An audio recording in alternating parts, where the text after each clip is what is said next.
დილამშვიდობისა საქართველო. დილამშვიდობისა. სახალისო მსვლელობები, კოსტუმირებული წარმოდგენები, გამოფენა, ილუზიონისტების შოუ. 1 ივნისს ნოდარ დუმბაძის სახელობის პარკი ბავშვებს ტრადიციულ ზეიმს უწყობს. მზიურში დაგეგმულ ღონისძიებებზე ნახეთ ნინო ლაშხის სიუჟეტი.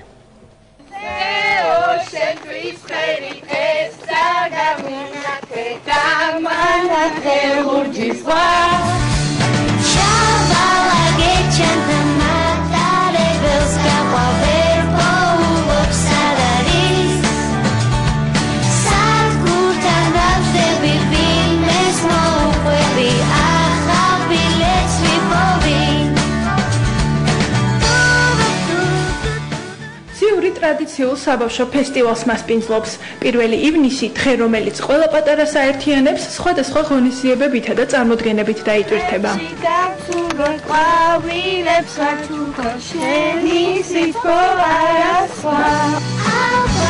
ნოდარ დუმბაძის სახელობის პარკში ყველა კუთხეს აითვისებენ. 12 საათიდან დაიწყება ზალსულაკაურის სამხატვრო სტუდიის გამოფენა.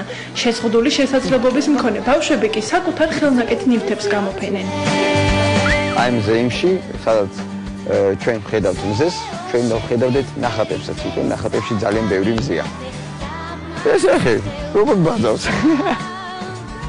მოვაჩენ საყვარელი დღე და კონცერტსაც მოვიდნენ და დავხატავდით. არაჩვეულებრივ დაუვიწყარ გართობას პირდებით ყველა ბავშვს ყველა ჩვენთან მოსულ სტუბას. ამამადი. პარასკევს 1 საათიდან ჭავჭავათის გამზირზე ნევერლენდის თოჯინები დაიწყებენ სახალისო მსვლელობას. სურველებს ხვალ დილიდან შეუძლიათ ჩაერთონ მზის ფესტივალში. ციურში 3 საათიდან ილუზიონისტები გააოცებენ პატარებს. ღია ცის ქვეშ დაგეგმილია სპექტაკლებიც. ხეარული ავტობუსით ბავშვებს მინი ექსკურსიასაც ჩაუტარებენ. ხის პროგრამას 6 საათზე საბავშვო სტუდია ბომბორას კონცერტი დაასრულებს.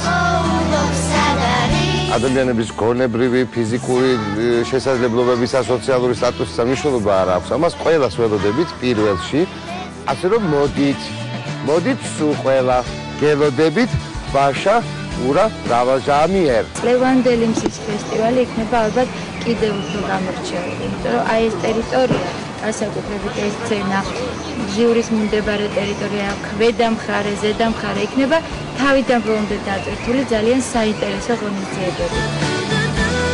ჯოსელთან ერთად ფესტივალს მხარში შემოსავლების სამსახური უდგას.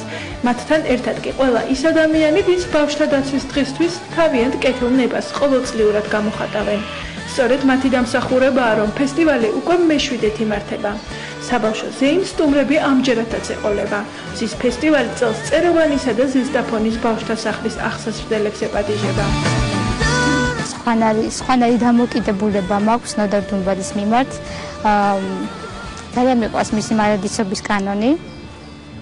და სწორედ ამიტომ გადავწყვიტე, რომ აქ ყოფილიყო ის, რასაც პრინციპში ნოდარ დუმბაძე ოცნებობდა და ამიტომაც დავარქვით ამ ფესტივალს ჩვენ ხედავთ მზეს. ანა გოგუაძე და მისი საინიციატივო ჯგუფი მხოლოდ ერთი დღით მზიურს, ნოდარ დუმბაძის ბავშვთა ქალაქს, სწორედ ისეთად აქცევენ, როგორზეც თავად მწერალი ოცნებობდა.